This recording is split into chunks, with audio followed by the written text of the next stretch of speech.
This one is also pink. Look how pretty. Oh, favorite color. We have to check this one out. Hello, dear acid lovers. We're here in Amsterdam at Killa Cutz shop with Intercell to dig through some records and to talk some stuff about records, because that's my expertise, and about acid, of course. So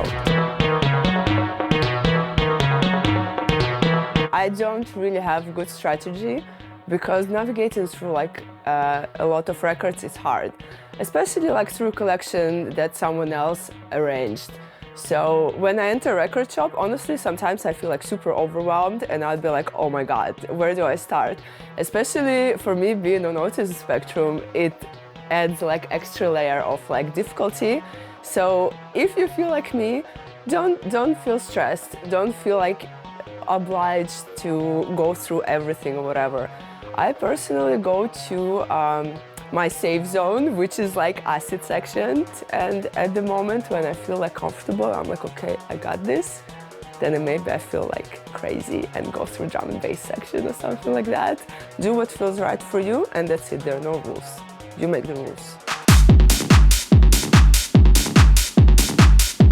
Yes and no, because the golden stars are there to stay. There is what else? What else can you give to your record than a golden star? Maybe 2 golden stars sometimes. I do it when I feel like an exclamation point. But besides that, my knowledge and my feeling about the genres changed through my career.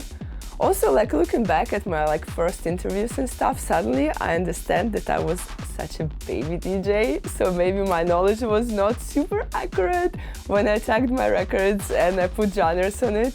And so I just try to maybe write something more general, or maybe some notes of I don't know, MDMA, sunrise tune, some feeling rather than genre. And golden stars, of course, they're always there on all of my records. I just follow my instinct, and I also look for some cool ravey names, because I'm for example, there is this really big label, Stay Up Forever. First time I saw it, I was oh, those people know what they're talking about, because we all stayed up forever, let's admit. Maybe not all of us, but some. I definitely did. So when I saw this name, I was okay, I really have to check what's on it. But besides that, I don't know. Sometimes I'm oh my God, what is this horrible cheesy name? And then I find out it's the most amazing track ever. There are some things I will not touch. For example, if there is a spider on artwork, I will not touch this record. I don't care if it's the best record ever made. I will not. I can't. I'm scared of spiders. So, it's very personal to me, and very, very, I think everyone should have their own personal way of digging, and it comes with experience, really. There is no right or wrong. I remember I found this record. It was before my very first Berkhan gig. System 01, it's called Drugs Work. It's an album, it's an LP, and maybe it's a first or second release on Trésor Records, so it's from 91. And I got it for a tenner or something, and then years later I checked, and it was over $100. I was oh wow, I should have taken better care of my record. I had no idea, it's all fucked. Acid is obviously such a timeless thing, and what makes it timeless, it's because it's not really a genre. I mean, it is a genre, but it is not genre like techno, house, or trance. Acid is a vibe. It's a sound of 303. It's our need to find this togetherness in the moment, this rave spirit, and acid just it really captures this vibe the most, out of all sounds, for me at least, I think one of my favorite acid producers is Laurie Immersion. Sometimes you just like someone's production so much, you know, his stuff is always like very, I mean, it is acid, but it's also beautiful, and he made so many cool tracks that I play them. There will be always his track in my each and every of my sets. So it's like the artist that I think I already checked all of his discography, so there are no surprises left for me anymore. But yeah, that's the artist. For someone who is getting into acid, I would recommend to go through the whole discography of Rootmaster, Important Records, Stay Up Forever, and Labworks. Like, just 4 of those labels, there is like a lot of cool acid to find. It's really, I mean, I still discover new stuff.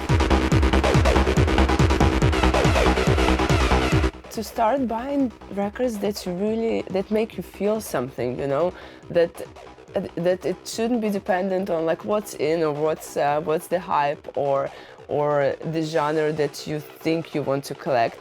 Just buy records that really make you feel like a lot of things, you know, what I mentioned earlier, you know, when I find something that I love, I'm like, oh, that feels like love at first sight, you know. If you don't have money, you can always dig in like 3 or 5 euro bins. Some of like the coolest records here, I bought them for like $5, you know.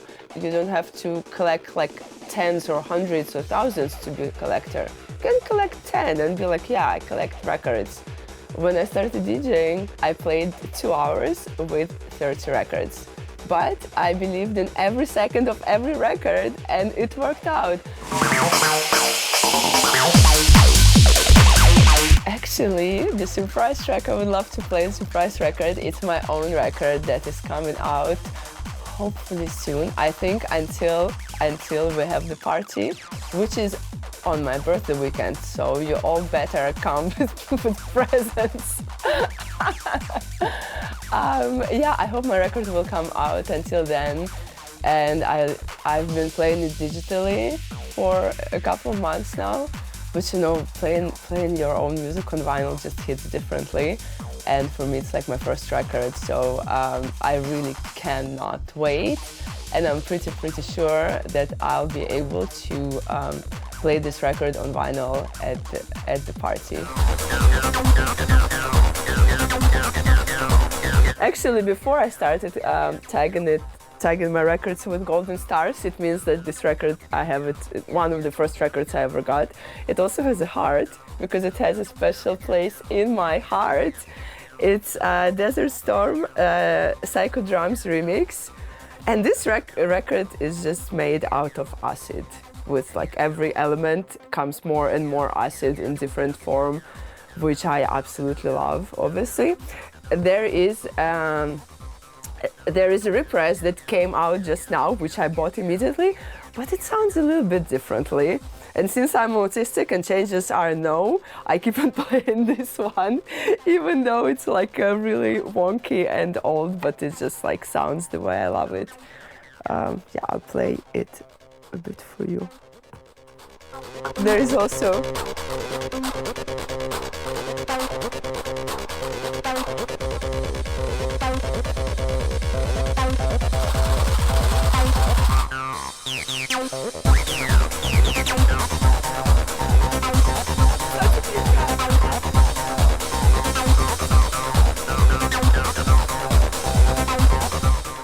so I'm playing it for like, I don't know, for 10 years, I think.